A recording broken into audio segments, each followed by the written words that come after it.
RMC Running. Benoît Boutron. Salut à tous, bienvenue dans RMC Running, le podcast d'RMC destiné à tous les passionnés de la course à pied. Il est là, en studio, incroyable, le maître Yodu.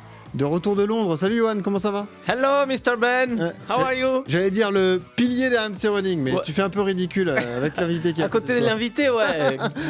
Alors, physiquement, on voit les sports. Vous n'avez pas pratiqué le même sport, quoi, c'est ça voilà. le truc. Mais moi, à l'inverse de lui, je vais pas aller au rugby.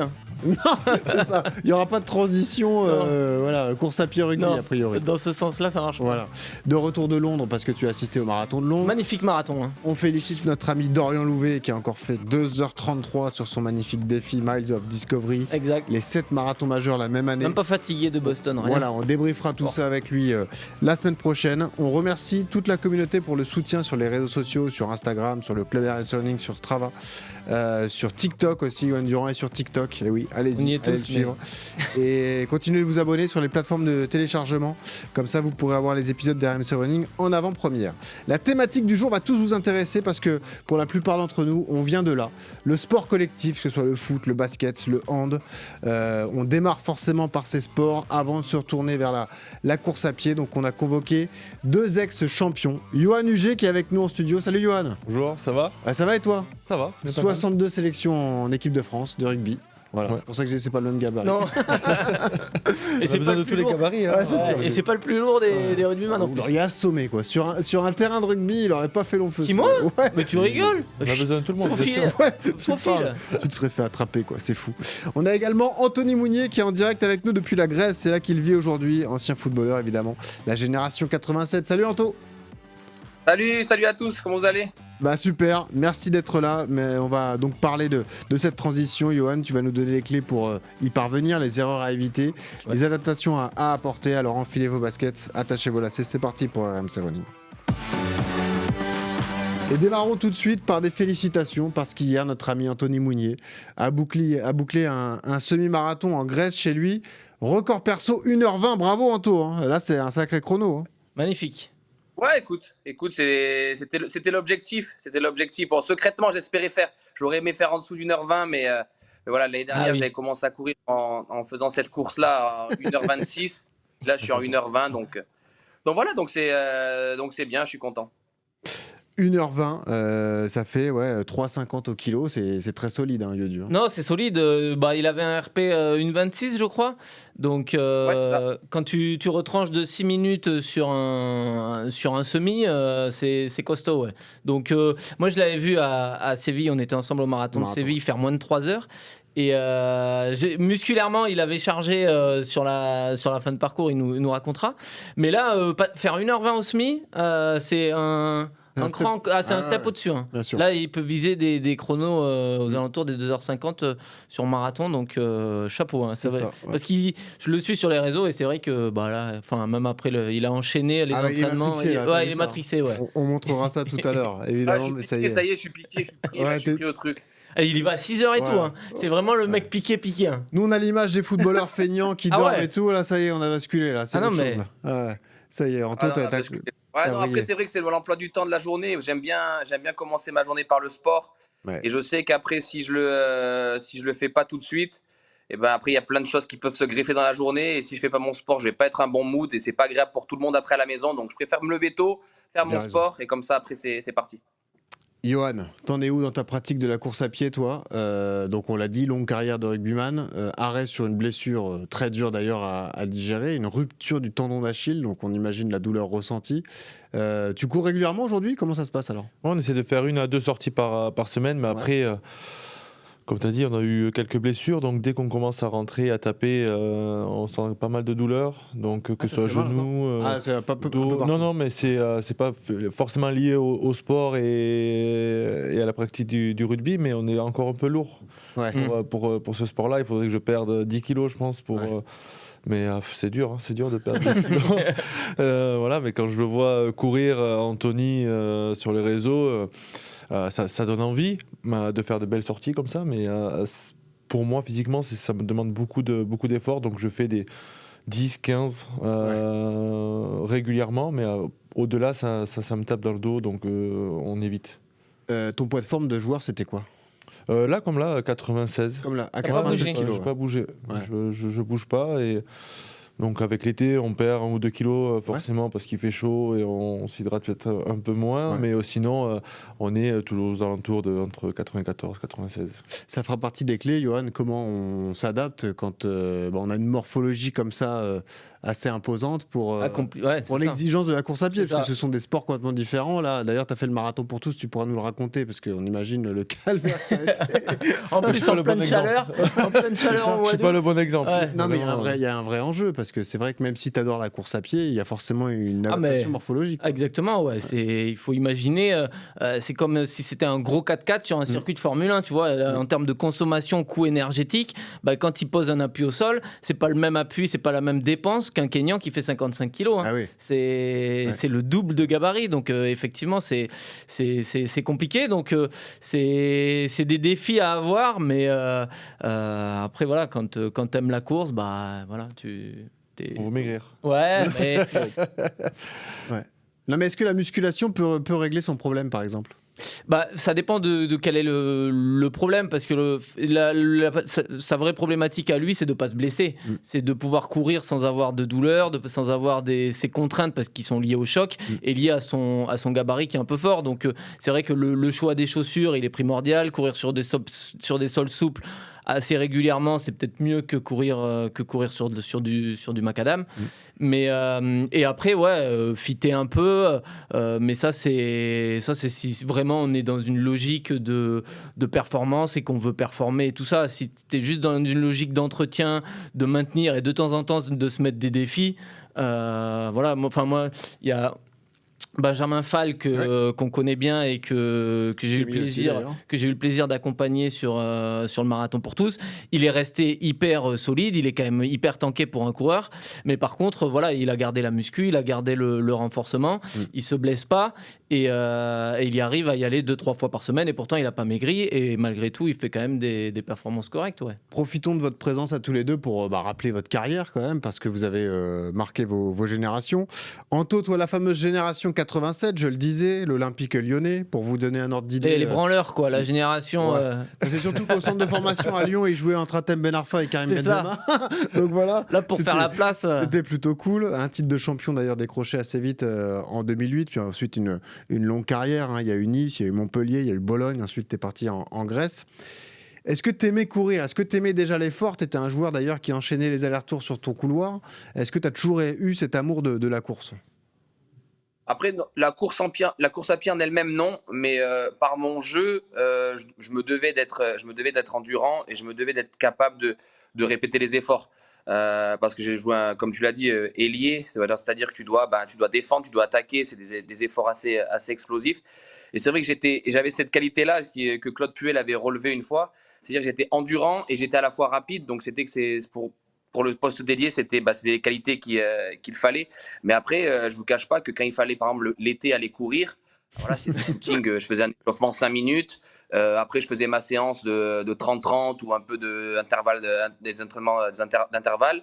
Mais voilà, après, c'était tout, quoi. Ma séance, c'était 30, 40, 45 minutes maximum. Après, ne me demandez pas plus d'aller courir, quoi. Ah ouais, parce que c'est pas ce qui est demandé à des footballeurs. Ouais, c'est un effort. 40 minutes ou 45 minutes. Non, c'est ça, C'est un effort de fractionner. Mais c'est vrai que moi, j'ai joué au foot jusqu'à l'âge de 15 ans. Et pour moi, j'avais pas l'impression d'aimer ça, tu vois. J'aimais pas courir, c'est dingue. Je courais après le ballon, je faisais comme lui des allers-retours et tout. Mais pareil, entre les saisons, je faisais pas. Je faisais pas de foncier, j'allais pas courir tout seul pour faire 30 ou 40 minutes de footing. Ça me venait pas à l'esprit et j'aimais pas ça. Et par contre, le jour où je me suis rendu compte que j'avais des capacités et où après j'ai basculé, effectivement, après tu vois les choses différemment. Est-ce que tu aimais courir, toi, Johan ? Profil particulier aussi, toi, un ailier, un joueur très, très puissant, très rapide. Donc, tu aimais l'effort court, j'imagine, les sprints comme ça à haute intensité. Est-ce que la course, le fond, ça te plaisait ou pas vraiment ? Oui, ça m'a plu au moment où je suis devenu professionnel et j'ai compris qu'avoir une caisse me permettait d'enchaîner les sprints à répétition. Et des fois, c'est ce qu'on confond. On se dit, moi, j'ai pas besoin parce que j'ai besoin que faire des sprints. Mais si on n'a pas la base et la caisse pour pouvoir les enchaîner, les subir et surtout à haute intensité. Donc, moi, j'aimais faire des sorties. J'ai mon préparateur physique qui, lui, était dans les marathons, les semis. Donc, j'ai vite pris goût à faire des grosses sorties avec lui en intersaison. à jeun, on faisait des belles sorties sur des 1 minute, 30-30, 2 minutes. Donc je savais qu'à partir de ce moment-là, quand je commençais avec lui la pré-prépa, j'allais avoir mon socle pour l'année, parce qu'après, durant toute l'année, c'est difficile de retaper dedans. Et j'avais juste à préparer les efforts courts, on va dire. Ah, donc tu faisais vraiment la caisse en début de saison, avant même le début de la saison, puis après ça te servait tout au long de la saison. Ouais, parce que quand on a 4 semaines ou 5 semaines de vacances, on ne peut pas rester 5 semaines off, donc j'avais 2-3 semaines où je faisais d'autres activités sportives de loisirs, plaisirs, ludiques. Et dès les deux dernières semaines, j'allais au Pays Basque et je m'entraînais avec lui.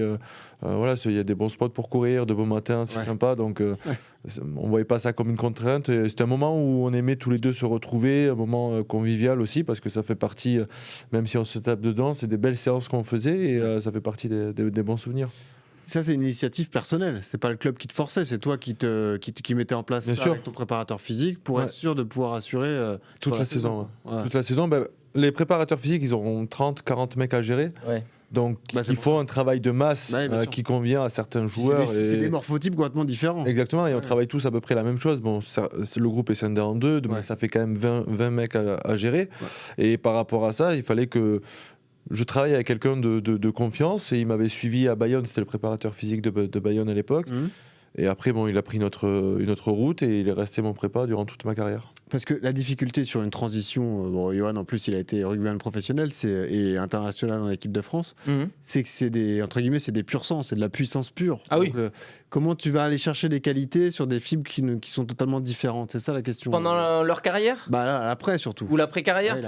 L'après-carrière, après, c'est quand même assez simple parce qu'ils connaissent les bases de l'entraînement. Ils connaissent l'endurance fondamentale, ils connaissent la récupération, ils connaissent le fractionné, ils connaissent tous ces choses-là. Donc ça, c'est assez simple à mettre en place. Mais après, quand tu fais du haut niveau, tu as des qualités, pas surnaturelles, mais hors normes. Que ce soit en rugby, en foot, en course à pied ou au badminton, si tu es bon dans ce sport, c'est que quelque part, tu as des qualités hors du commun. Et du coup, c'est quelqu'un qui court vite, qui doit sauter haut, qui a des appuis ultra rapides, ultra toniques. C'est plus facile à coacher un ancien champion? Ouais, complètement, ouais. Alors ça dépend des anciens champions, mais je pense que c'est plus facile parce que ils ont cette connaissance-là. C'est des hommes en plus qui aiment les défis, qui aiment se lancer des trucs, tu vois, à l'après-carrière. Il pourrait rester tranquille dans son canapé. 110 kilos, tranquille. Non, mais c'est ça. Et pourtant, tu vois, c'est des hommes de défi qui aiment aller se challenger sur d'autres trucs. On le voit chez certains. Alors il y en a qui préfèrent aller jouer au golf et pas faire d'activité, et d'autres qui peuvent pas rester en place. Mais du coup, c'est facile à coacher, ouais. Et puis en plus, ils ont des capacités hors normes de récupération.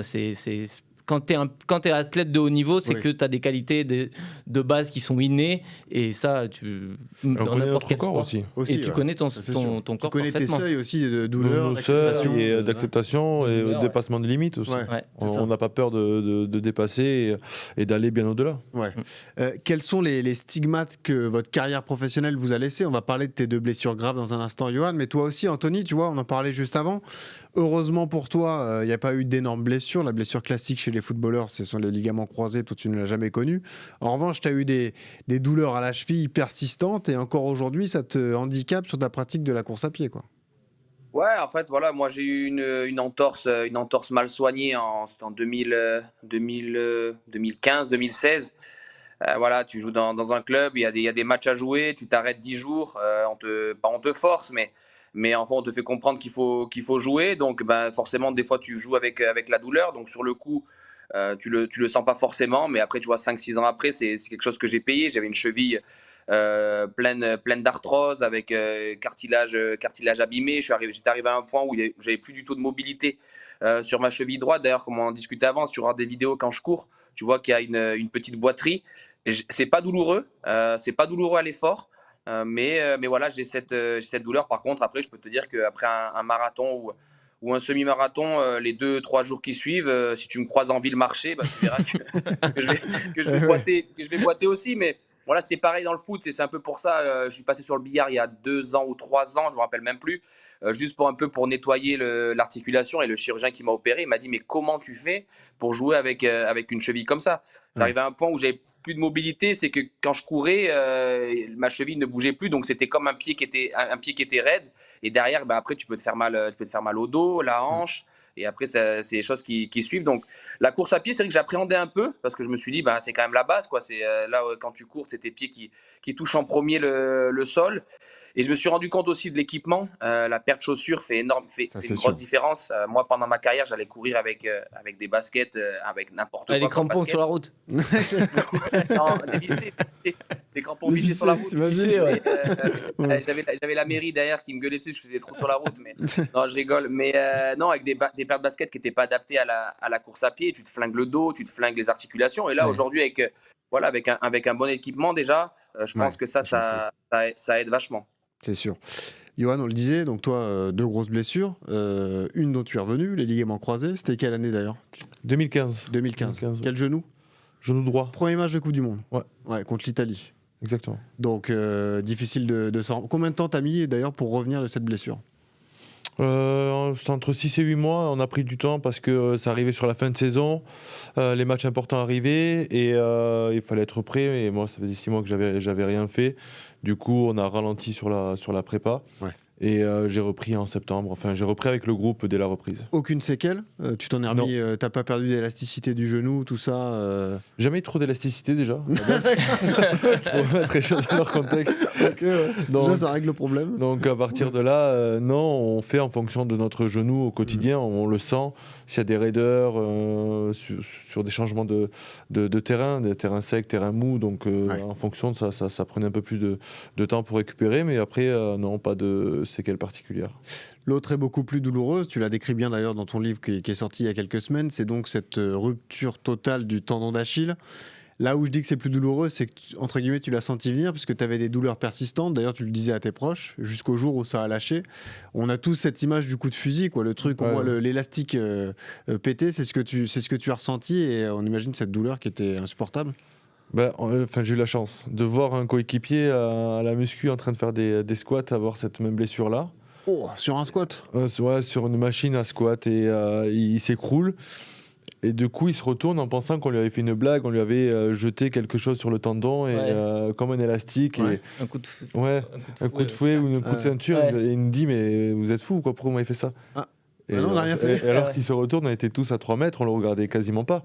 Oh. Et donc, du coup, il annonce rupture lui aussi du tendon d'Achille. Et au moment où je me blesse, je pense que c'est la droite aussi. Okay. Et je pense que c'est l'arbitre de touche qui marche dessus. Donc je me retourne, je dis, mais pourquoi tu marches dessus ? Et je vois qu'il est loin, et je comprends de suite que c'est le tendon d'Achille. Et ça a été aussi un soulagement de me blesser, parce que personne ne croyait, comme c'est pas visuel, personne arrive à voir ou à sentir forcément le seuil de douleur que tu peux avoir. Et malheureusement, ça a rendu ma douleur crédible, en fait, on va dire, parce que j'avais annoncé ma carrière, parce que j'avais trop mal. Et mes performances étaient là, donc personne ne comprenait exactement pourquoi je voulais arrêter ma carrière. Ouais. Mais ça me demandait trop d'énergie en termes de récupération. Et puis le moment où j'arrive à récupérer, il fallait renchaîner sur les matchs, et c'était plus vivable. Ouais, tu te mettais en place un vrai protocole pour pouvoir enchaîner les rencontres. Juste pouvoir enchaîner les entraînements. Et sur l'imagerie, on voyait quelque chose, tendinite, rien du tout ? On voyait une bursite. Bursite, ouais. T'es un spécialiste du tendon d'Achille, il peut le dire. Opérer aussi. Donc ils m'ont dit, il va falloir le nettoyer. C'était au mois de février. Nettoyer, c'est 3-4 mois. Je dis, écoute, j'arrive en fin de contrat et je vais la tenter comme ça. Donc voilà, je l'ai fait, et c'est pas passé. Et là, combien de temps tu mets pour t'en remettre ? Ça clôt ta carrière. J'ai pris mon temps, du coup. Voilà, c'est ça. Mais tu es aussi vigilant quand même sur la reprise, parce qu'après l'enjeu, c'est ta vie de tous les jours. Donc comment on fait attention sur les 2 mois post-opération. On fait attention.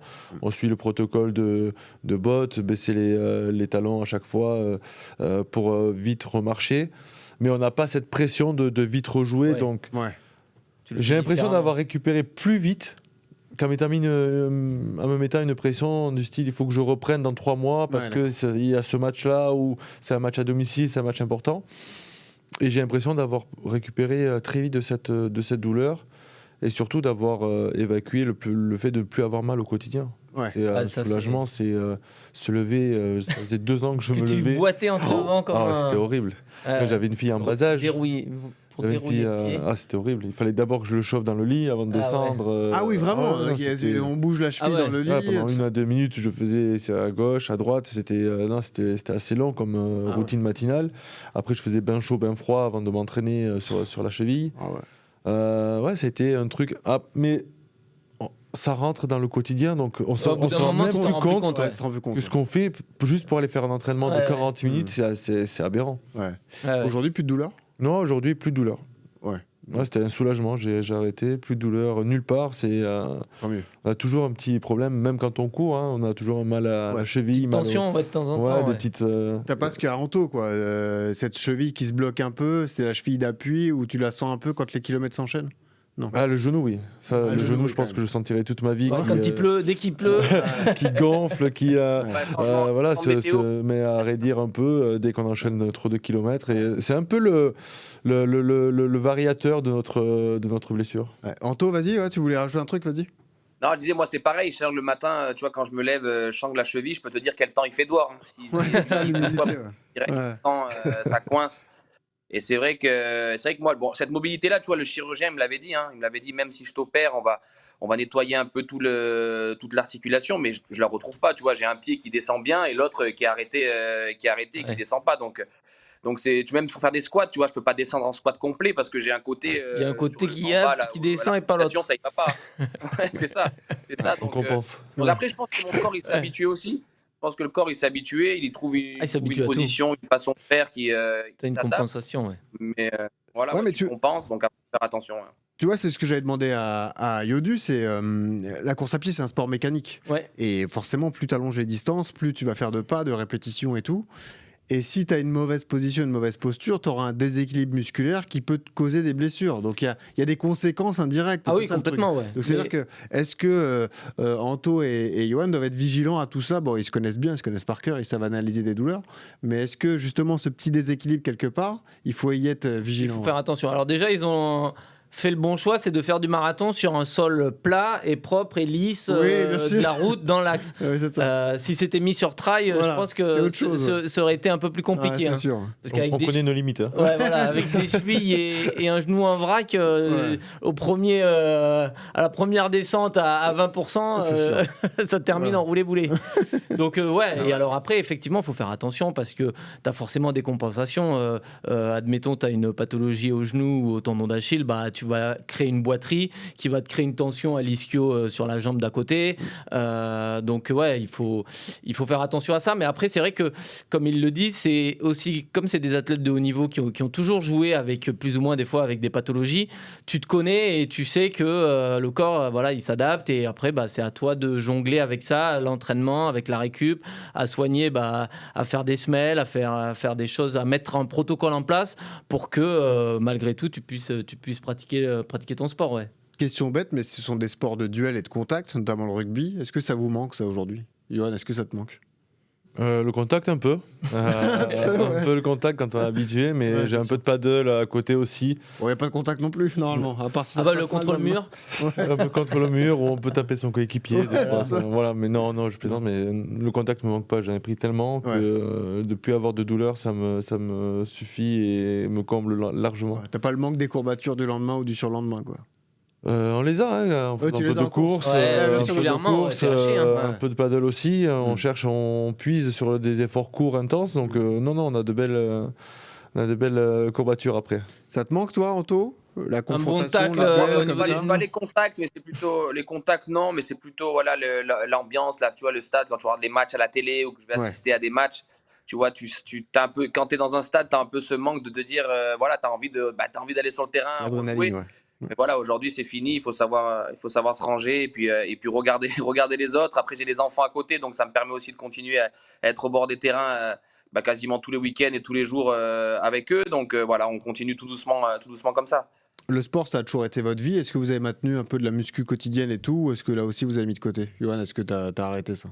Non, on s'entretient, bien sûr, on s'entretient, mais que ce soit pour... Un peu tous les jours, comme ça pareil, j'alterne entre courses et du gainage, renforcement, mais sans forcément aller aussi chercher des perfs, que ce soit en squat ou du corps. On est juste là pour de l'entretien et ça te permet d'aller chercher aussi un peu plus loin sur des courses, parce que tu sais que tu es entretenu, tu sais que tu fais des renforts aussi pour le dos, donc voilà, tu as moins d'appréhension.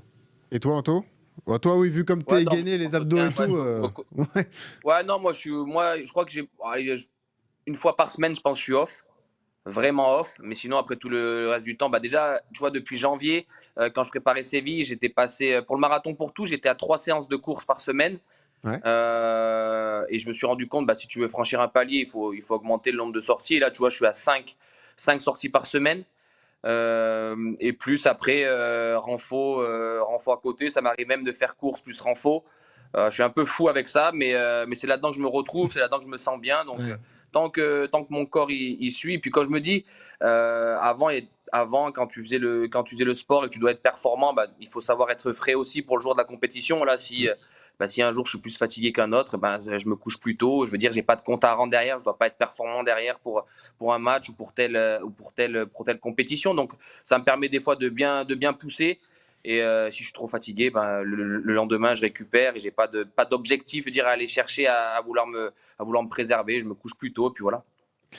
Est-ce que leur profil de sportif, ça leur permet d'avoir une pratique plus rapide et une évolution plus rapide de la pratique ? Là, tu vois, Antoine nous dit, je suis passé de 3 sorties à 5 sorties assez vite. Non, mais... ils sont pas vraiment la différence. C'est parce qu'ils ont fait du sport toute leur vie que... et surtout, ils ont conscience, quand tu es sportif de haut niveau, en fait, ton outil de travail, c'est ton corps. Donc, depuis tout petit, depuis l'âge de 15 ans, quand tu es en centre de formation, on t'apprend de faire attention à ton corps parce que c'est ton outil de travail. Et donc, effectivement, tu as ce rapport avec ton corps et avec à ressentir les sensations qui est quand même qui est ultra décuplé par rapport à un coureur classique ou à un sportif classique. Et voilà, le fait de se connaître parfaitement et d'avoir toujours eu conscience que son corps, il faut l'entretenir, tu vois, même à l'après-carrière, tu peux te dire, les mecs, ils font plus rien, tu vois. Mais non, parce que toute ta carrière, tu as été matrixé par ça, à faire attention à ton corps et à bien le gérer. Et donc, effectivement, ça t'aide dans l'après-carrière et ça t'aide pour augmenter des volumes de façon progressive. Et c'est pareil, ils ont cette capacité à se dire, voilà, je m'entraîne 2-3 fois par semaine, je vais pas m'entraîner 7 fois par semaine la semaine suivante, tu vois. Oui. Parce que ils se mettent pas de pression particulière. Ouais, il y a pas la pression particulière et puis surtout ils savent que c'est contre-productif. C'est dans tous les sports, la progressivité à l'entraînement ou en prépa physique. Tu passes pas de 20 kilos en squat à 120 kilos le lendemain, il y a aucune cohérence. Donc ils connaissent les steps, ils savent que tu passes de 3 entraînements par semaine à 4, puis quand ça passe à 5 et puis tu vas comme ça crescendo, ouais. Vos souvenirs de coureur, alors, allons-y. Ce marathon pour tous, Johan. On nous a peine d'en parler parce que cadeau empoisonné. Cadeau empoisonné, je pense. Voilà. Comment ça s'est passé ce jour-là, alors ? Jusqu'à la course, c'était très bien. Jusqu'à la course. Non, on a enchaîné. On a fait d'abord les 10, après le semi. On sentait la progression. Ouais. J'étais à une 40, je crois, sur mon premier semi. C'est bien une 40 au semi. J'étais plutôt satisfait. Et je me suis dit, on va continuer comme ça. On a fait 1 ou 2 sorties par semaine. Pas très sérieusement non plus. T'as pas poussé le truc. Pas assez assidu parce qu'il y avait les JO en même temps. Il y avait beaucoup d'événements à préparer. Ouais. Et puis je me suis retrouvé là, au milieu de tout le monde. Soir du mois d'août. Voilà. C'est ça. Et là, je me suis dit, il faut vraiment partir. Ouais. Donc l'ambiance avant elle était incroyable, tous ces gens surmotivés. Ouais. Et là, je me suis posé des questions, c'est quand tout le monde me disait, t'as fait quoi comme entraînement ? Et je n'osais pas répondre. J'osais vraiment pas répondre. Ah là, non, cette semaine, je fais rien parce qu'il y a le marathon dans une semaine, donc je sors pas, je vais pas au resto, je voyais tout le monde vraiment focus. Et là, ça commence à mettre un peu la pression. Je vais mettre le doute. Ouais. Et alors ? Donc j'ai commencé à avoir peur et j'ai dit il faut y aller. Hein. Et j'étais avec Robert Pires. Ouais. Ou qui a souffert aussi, Robert. Ouais. Regarde, ça me fait. Mais tout le monde a souffert, je crois. Et on commence à partir, je dis, on reste ensemble. Ouais. Tu peux pas rester avec quelqu'un. Ah bah... Tu peux pas rester avec quelqu'un. Sur un marathon ou même sur un semi, il faut que tu aies ton rythme. Sinon, parce qu'au bout de 5 km, je voyais... On te remet des bons souvenirs sur la chaîne YouTube de Reds Running. La foulée, ouais. Ça, c'était avec mon prépa. Il m'a niqué aussi. Il devait le faire avec moi et juste avant de partir, il a eu mal au mollet. Ouais. Donc il a fait que la fin. Il t'a aidé sur le tapis. C'est pour ça qu'il est frais. Donc je suis couru tout seul. Ouais, les 5 km, les 5 derniers kilomètres, quand il m'a vu. Ah, pour les vidéos. Bon, il était terrible. Ah, bon. C'était terrible. Mais ouais, on fait des belles t'es allé sorties. au bout, c'était le principal. T'étais heureux d'aller au bout quand même. Écoute, quand je voyais tous ces gens tomber devant moi, je me suis dit, je vais tomber à un moment donné. Ça va m'arriver. La crampe arrive. Eric, je crois, Bilal est tombé. Eric, est tombé, fini, alors que lui, il est bien préparé. Il a fait le marathon juste avant. Je me suis dit, si lui tombe, moi je vais tomber, c'est sûr. Donc j'attendais juste mon moment, tu vois. À quel moment je vais tomber? À quel moment ça me tape? À quel moment? Et en fait, je l'ai vu passer juste avant la Côte des Gardes avec son coéquipier. Ils sont passés à deux là comme ça. Ouais. Il t'a mis une petite tape sur les fesses. Non, pas du tout. J'avais envie de mettre un tac. Je me suis dit, il vole sur le. Après lui, il y a Rio qui m'a doublé. Ouais. Ah, j'ai dit, c'est pas possible. Et à la descente. Écoute, la descente. Ah, c'est pire que la montée. Les crampes? Plus rien. Non, aucune crampe, super bien. Ah ouais. Mais j'avais 2 bouts de bois, quoi. Donc, des poteaux. Ouais, deux poteaux. Des échasses. Et j'avançais comme ça. Ok. Et je me suis dit, marche. Et même en marchant, j'avais encore plus mal. Donc je me suis dit, bon. Cours, foutu. Tu fais ce que tu veux, quoi. Donc les 10 derniers kilomètres. Tu sais, tu te bases toujours sur ton dernier kilomètre que tu as fait en sortie. Dans 1 heure, c'est bon, je suis arrivé à peu près, ou 45 minutes. Ouais. Mais non. Et là, j'ai mis 1h10 ou 1h20, j'étais au bout de ma vie. Bah, il faisait pas jour quand t'es arrivé. Non. Mais t'as eu une émotion à l'arrivée, zéro émotion, j'ai pris mon Vélib, je suis rentré. Je voyais tout le monde qui se congratulait, je me suis dit, ils sont complètement fous ces mecs. C'est bon, ça. Il y avait du monde partout, tu pouvais pas rentrer chez toi. Il y avait du monde. Pour sortir. Pour sortir. Le boulot, là. J'ai pris mon Vélib, je suis rentré. Ah ouais, énervé, quoi. Non, je dis, ça se finit jamais. Je peux pas prendre un Uber, je peux rien prendre, je suis obligé de prendre un Vélib. C'est bon, ça. C'était la nuit. Et après, les 4 jours derrière, c'était. Mais rassure-moi, ça t'a pas dégoûté. Un triathlon pour un. Ouais, c'est ça, le triathlon. Limite, il a nagé dans la Seine. Il manquait que la Seine. Ouais, c'est ça. Non, les 3 jours derrière, je pouvais pas dormir. J'avais Ça te lançait. Ouais, c'est ça. J'avais mal partout, sur mes fesses. Enfin, j'ai aucune position agréable pour dormir. Pas les escaliers. Ouais, bah écoute. Mais ça me rassure de savoir qu'il y a d'autres personnes qui ont souffert sur ce marathon pour tous. Il y a eu beaucoup de monde qui a souffert. des dégâts. Beaucoup. La chaleur, la nuit, le dénivelé. C'était. Et en fait, j'avais un problème, c'est que je savais pas à quel moment manger. Ouais. J'avais soif. Je buvais, ça me faisait mal au ventre. J'avais faim, je mangeais. Je savais pas à quel moment bien me ravitailler. Se ravitailler. Et puis les gobelets, c'était pas très pratique. Les gobelets, c'était pas pratique. Bon, ça sera rien. C'est dégueulasse aussi. En plus. Ouais, c'était l'eau de la Seine. Ouais. On n'osait pas le dire, mais tu l'as dit.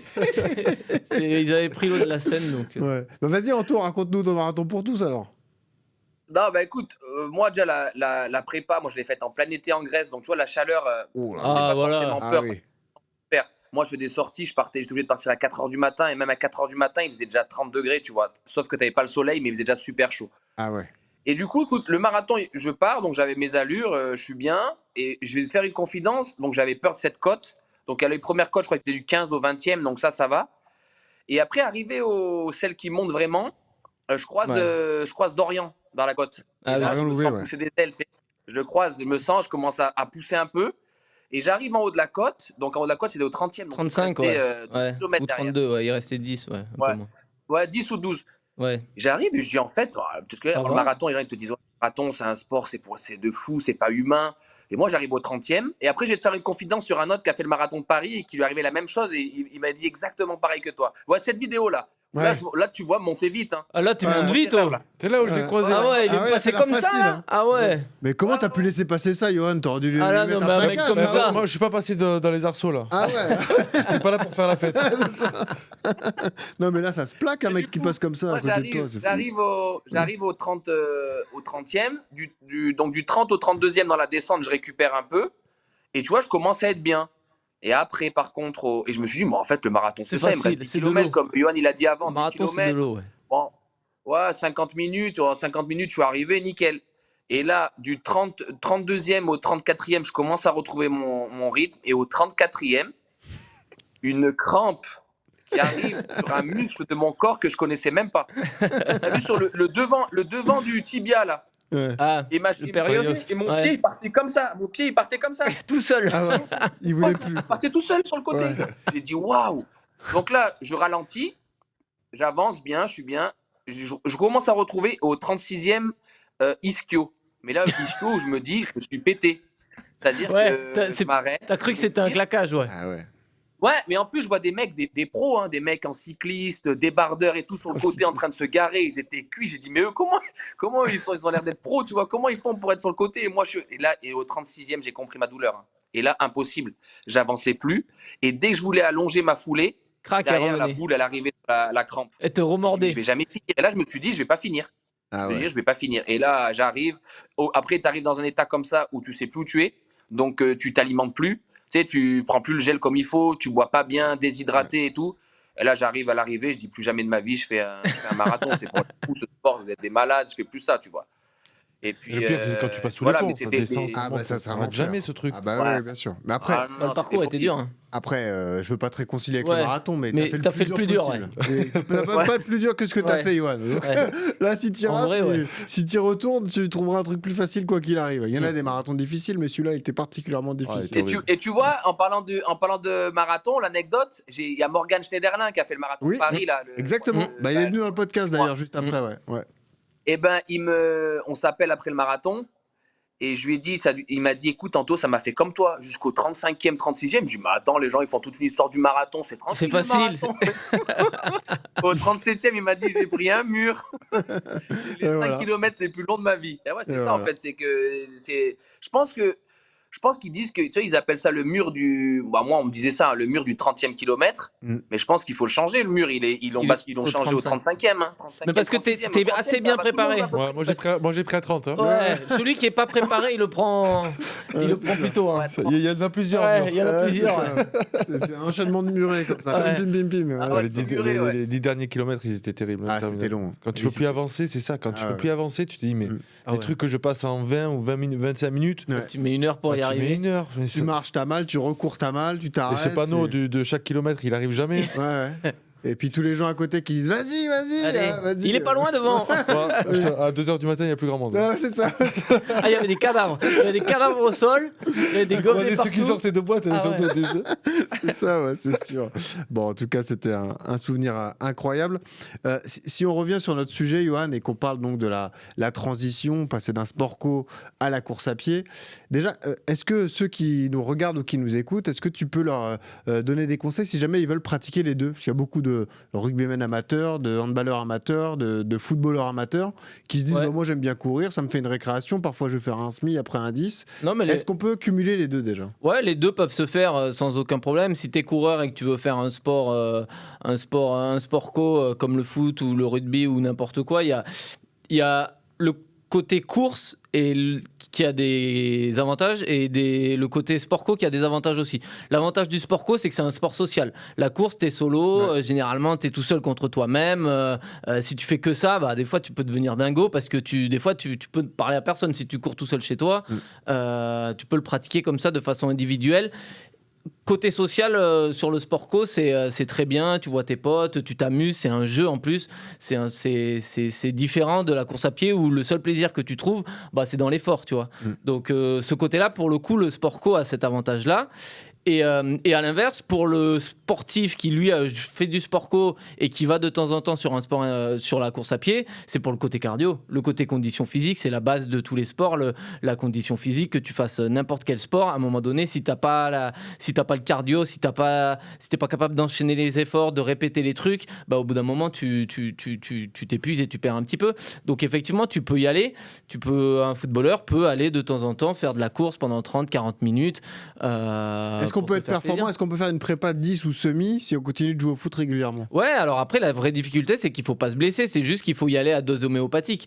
Si tu as l'habitude de faire du sport co. Le problème du sport co, c'est que malgré tout, tu es obligé de faire les entraînements avec les copains. Tu peux pas, ou alors tu vas une fois par semaine, un dimanche matin, jouer en corpo. Mais sinon, si tu dois y aller, les entraînements le mercredi, le vendredi, la mise en place tactique et les matchs le dimanche. Mise en place tactique. Ouais. Ça dépend à quel niveau. Ouais, c'est ça. Mais non, la problématique, c'est ça. C'est que comme ça reste un sport co, qui dit sport co dit tu te dois d'être aux entraînements quand même pour être avec les copains, pour finir le travail et pas venir comme ça, je veux sur la soupe le dimanche matin. Mais il faut juste y aller à dose homéopathique et pas se blesser. Le problème, la course à pied, tout à l'heure on en parlait, mais c'est un sport dans l'axe. Si tu restes dans l'axe, si tu es bien équipé, si tu as des bonnes chaussures, il y a, à part des tendinites, des choses comme ça et des pathologies musculaires sur des efforts qui sont trop forts, tu peux pas te blesser. Le sport co, l'inconvénient, c'est les chocs. Les chocs avec les adversaires, les tacles, les machins. Et les temps de récupération qui est plus long, surtout sur des sports comme le rugby.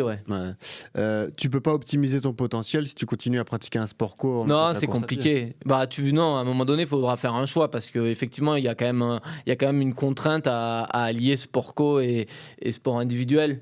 Tu peux pas faire les deux pendant plusieurs années et vouloir être performant sur l'un.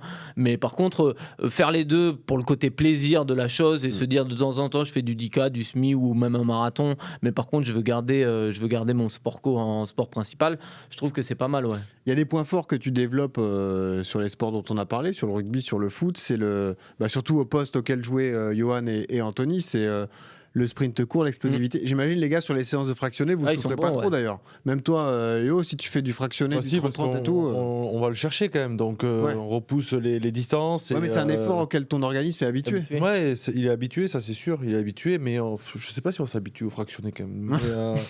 Non, c'est sûr qu'on sait à peu près réguler aussi notre effort son allure, pour arriver au bout de la séance, tout en y tapant un peu dedans.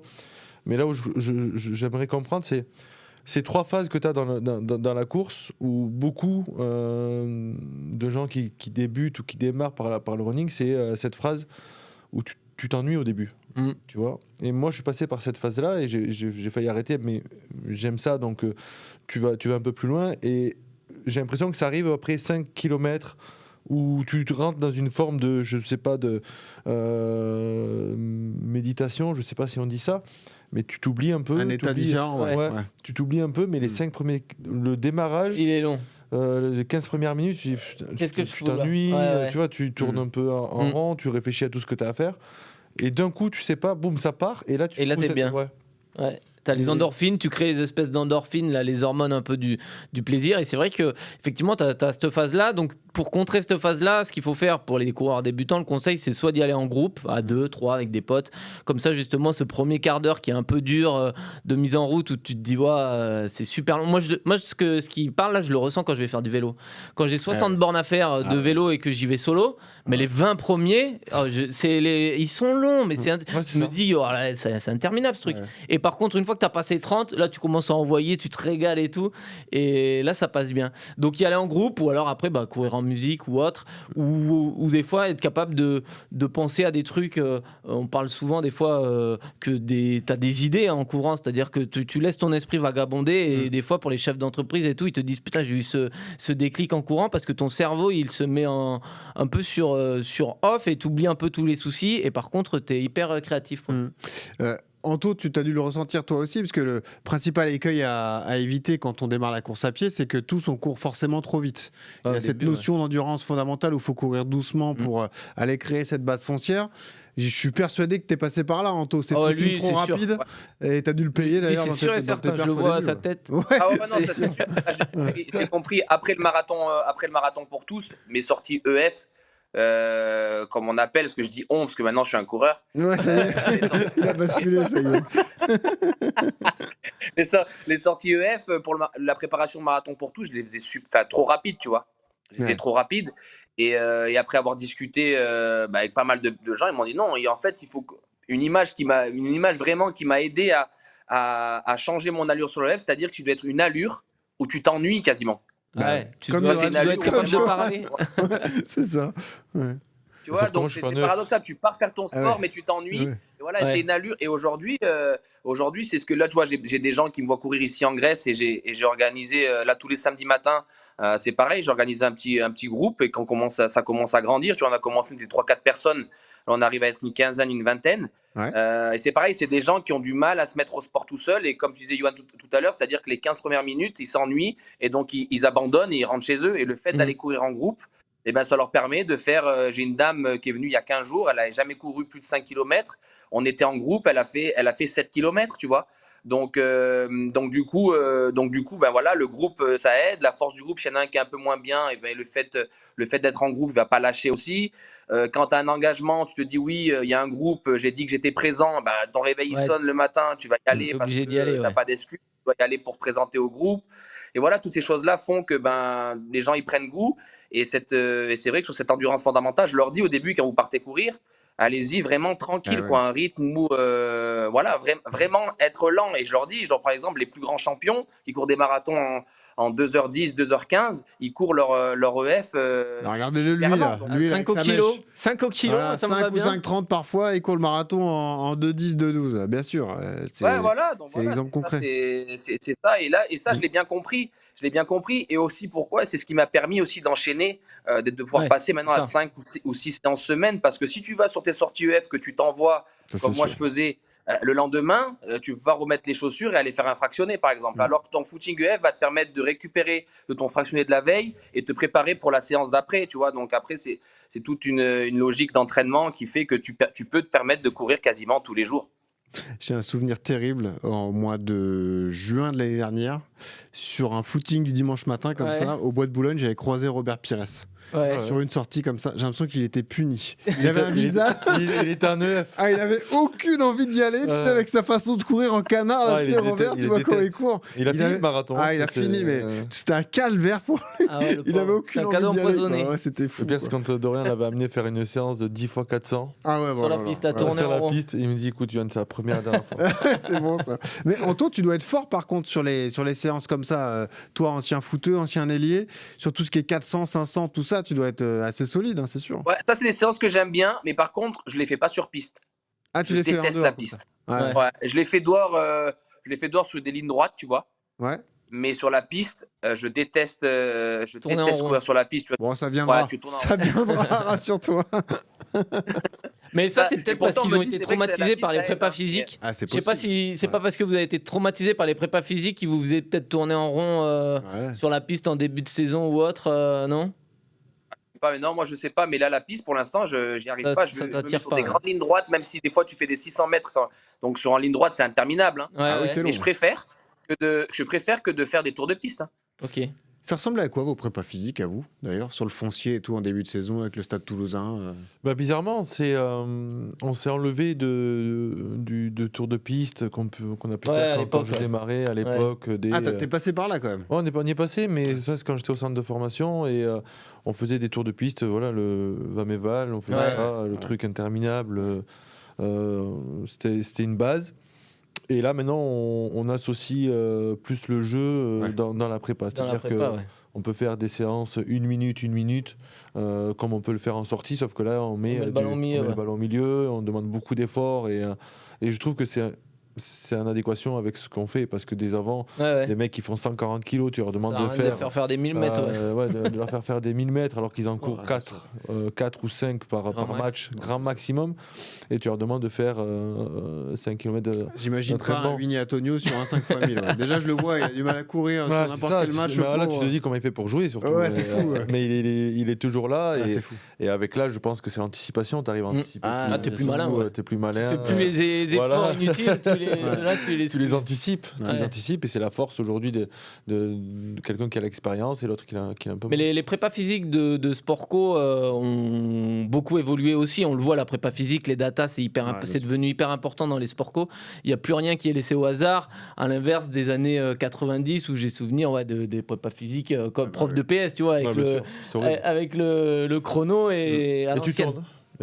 Tu tournes et là aujourd'hui, sans voir le nom, on est capable de faire une équipe de foot ou de rugby juste avec les datas. Ouais, voilà, bien sûr.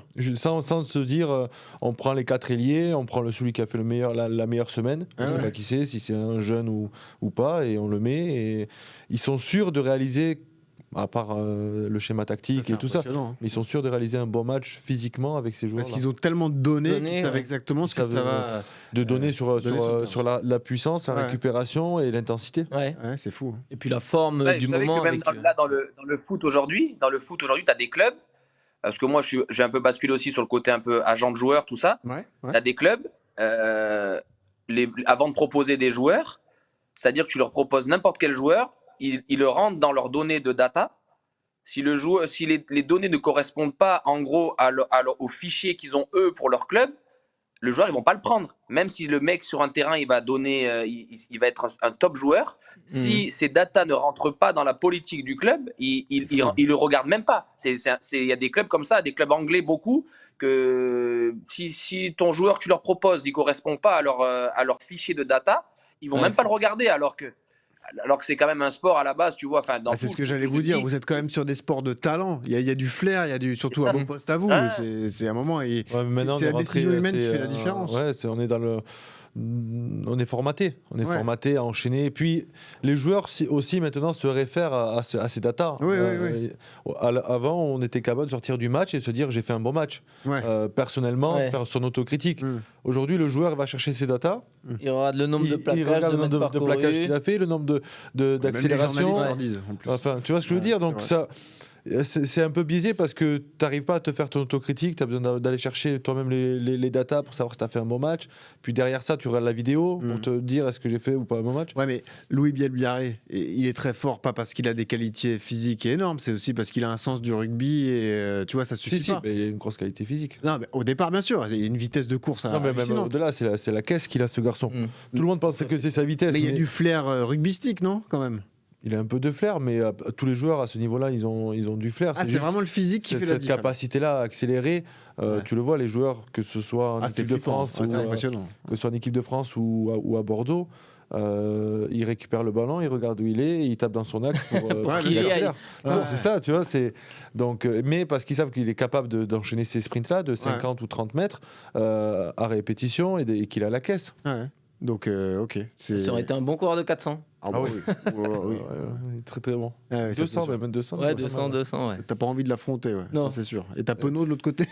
Donc là, il faut pas lui laisser l'espace, quoi. C'est ça, devant et derrière. Ça. Exactement.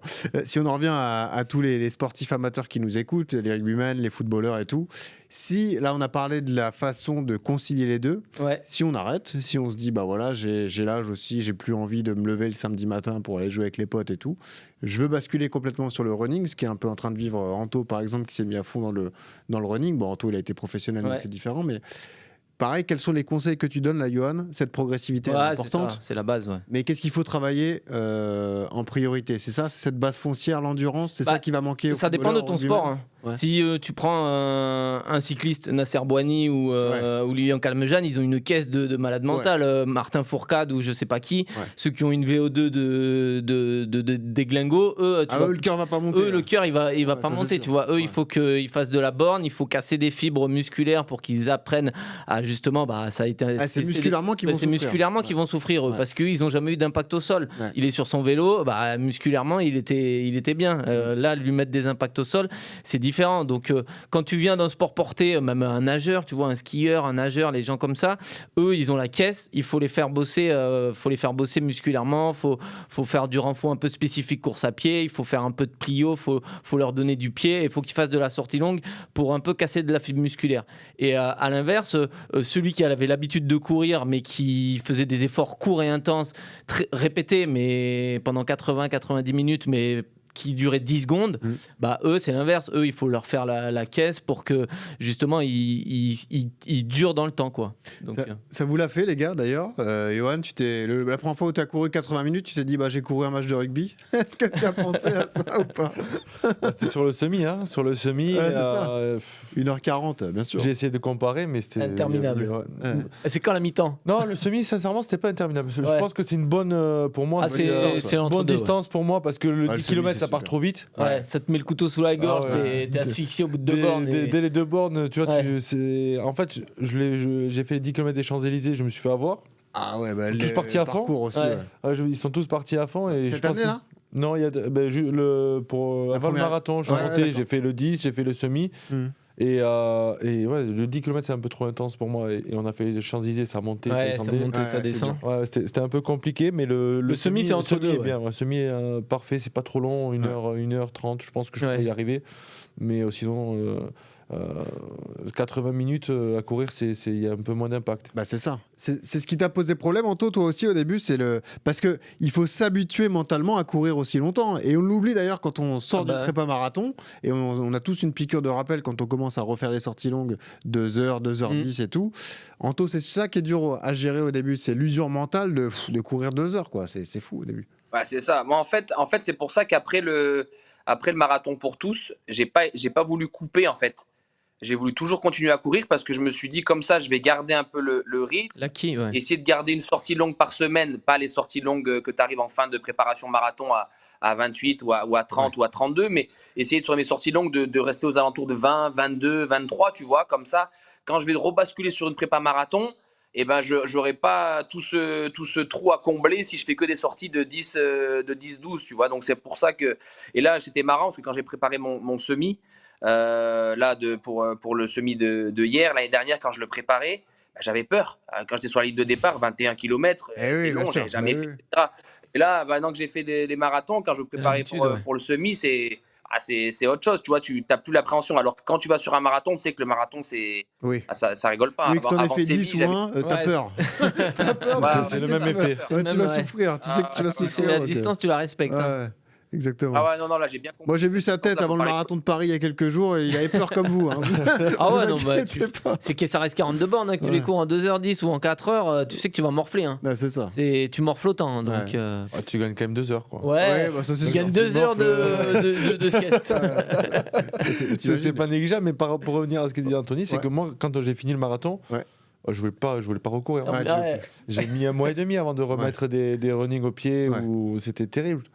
Donc peut-être j'aurais dû faire comme ça, repartir une petite 5 ou 10, tu vois. Après, il faut le faire au plaisir. C'est ce que Yoann dit toujours. Mais là, j'avais pas de plaisir. Si t'as pas de plaisir, il faut pas mettre les baskets. Là, j'avais plus de plaisir. Franchement, et quand j'ai remis les baskets, c'était encore pire. Je me suis dit, allez, fini. Je veux plus entendre parler.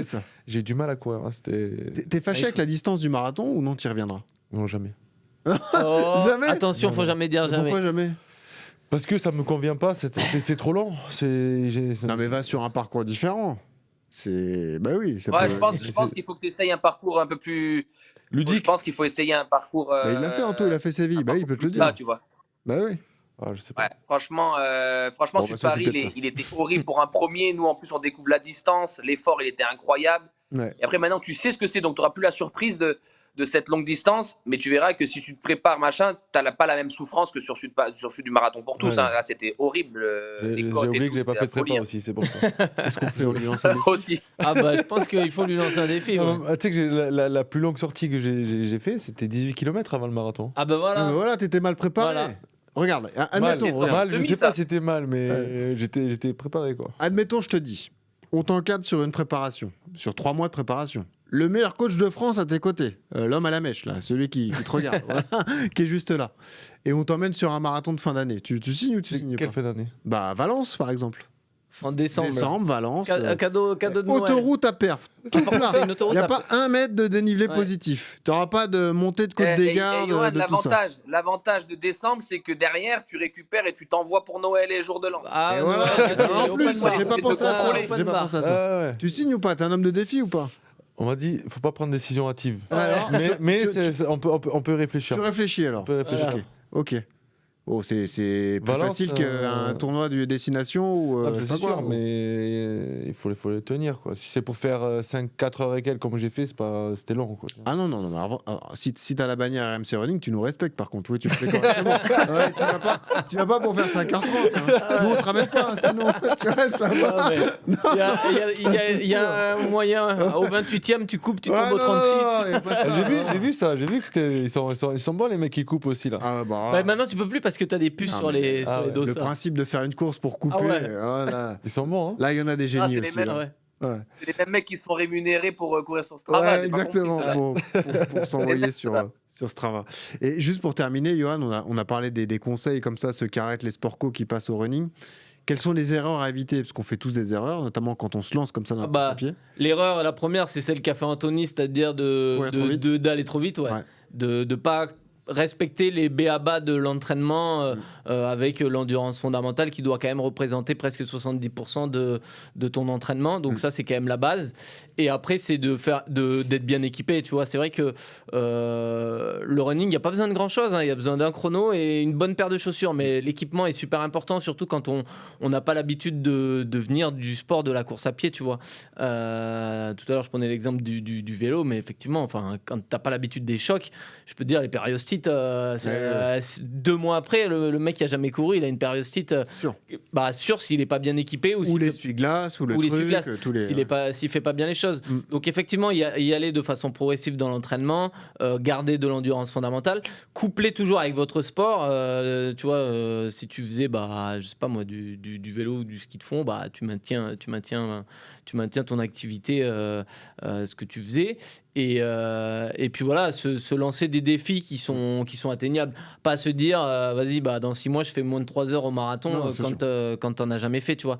C'est vraiment l'erreur à pas faire, parce que souvent quand on voit la course à pied d'un regard, t'as l'impression que c'est un peu facile parce que tout le monde, c'est le sport à la mode, tout le monde fait ça. Tu vois des gens qui ont jamais couru sur les réseaux qui se mettent en avant, dire j'ai fait 3h30 au marathon, mais peut-être que en fait ça fait 2 ans qu'il prépare son affaire, le gars.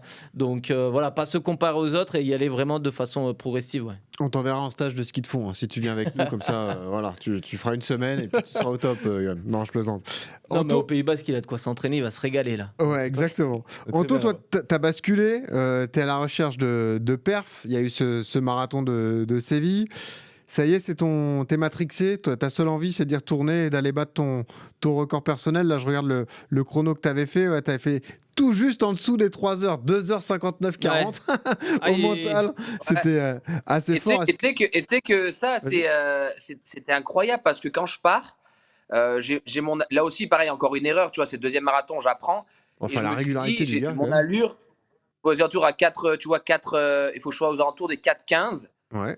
Et je me sentais bien, tu vois, pendant le marathon. Et il y a des moments où je passais avec ma montre en 4,10, tu vois, et je me dis non, ralentis un peu, sois bien. Tu sais de l'avance. Quand j'arrive et je vois la ligne d'arrivée, à 200 mètres et je vois le chrono qui défile, mais je vois 2h59 et 50 secondes, tu vois. Et j'accélère et je passe la ligne en 3 heures et 7 secondes. Mais c'était le chrono au pistolet, tu vois. Ouais. Et moi, je suis parti deuxième vague, donc du coup, sur mon temps à moi, c'est en dessous. Mais moi, sur ma montre, j'étais pour moi franchement en 2,58, j'étais large en dessous de 3 heures, tu vois. Enfin, large. Voilà, 1 minute ou 2, c'est large quand tu cours 3 heures. Et au final, non, parce que je me suis. En fait, les 4,15 de ma montre, ils correspondaient à du 4,16, 4,17. Il y a toujours cette petite marge de 1 ou 2 secondes. La montre gratte toujours un peu. Sais. Ouais, et il y a ça, et puis tu as les distances quand tu dois te déporter à droite, à gauche, doubler les ravitaux, etc. Tu ne suis pas la ligne. Donc ça, je le saurai pour le prochain. Mais voilà, l'objectif pour le prochain, c'est c'est de me préparer et de faire aux alentours des 2,55, tu vois. Ça y est, 2,50, oh. Attends, si... Non, mais si Yoann Huget vient à Valence, tu vas pas faire 2,55. Non. Reste sur ton chrono, tu ne soucies pas de moi. Non, mais surtout, il faut un chrono ambitieux, 2,50 minimum, coach, là, non? Non, oui, il a fait une 20 au SMI. On va lui montrer par A plus B, par des calculs mathématiques, que 2h50, c'est possible. Mais par contre, non, c'est bien qu'il soit prudent quand même. Il ne faut pas vouloir aller trop vite. À tout moment, tu prends une crampe. J'ai vu des mecs à Séville qui étaient bien.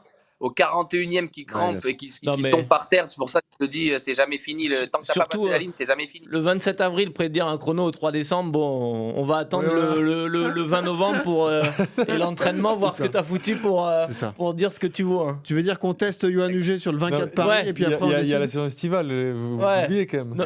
Oui. Surtout à Bayonne. Tu vas à Bayonne? Non. Il y a les fêtes de Bayonne. Là-bas, à Mykonos, il a je ne sais combien de soirées qui vont l'attendre. Les soirées blanches de Grèce, on connaît. C'est ça. Celles-ci, elles sont dangereuses. Non, c'est ça. Il faut se méfier de l'été. C'est vrai, exactement. On a passé un super moment avec vous. Merci à tous les deux. Franchement, c'était un régal. Merci Anthony Mounier. Merci Johan Huget. Merci Maître Yodu. Merci à tous. On s'est régalé quand même. Hein. Ah ouais. Ah, là, c'est des beaux profils. Voilà. Je sens que Johan, en plus, il a pas dit non. Ouais. Il se dit dans quel bourbier il veut du travail. Il veut du travail. Il en a pas assez. Exactement. C'est un beau défi. Hein. Non, c'est très beau. T'emmener sous les 3 heures au marathon, c'est un beau défi. Non, mais une 40 au SMI. Il y a un objectif ambitieux quand même, non? Ah, 3,30, hein. 3,30, 12 à l'heure. Ah si. Vous m'allumez là, vous. Non, je pense que c'est pas. Je fais 96 kilos. Il descend, ça descend, Valence, du début à la fin. Ça descend. Voilà. On va pas lui vendre non plus un truc qui a pas. Tu sais, quand tu dis ça va être facile, ces séances, tu te dis celle-là elle est facile cette séance. Exactement. C'est jamais facile. Bon, 3,35. 3,36. Ouais, voilà, 3,36. Bon, ça va. Allez, merci à tous les deux, on s'est régalé avec vous. Un grand merci au Maître Yodu, quel plaisir quand elle est là en studio. Ça change tout. Et toujours ce conseil pour terminer, quand vous courez, souriez, ça aide à respirer. Salut à tous.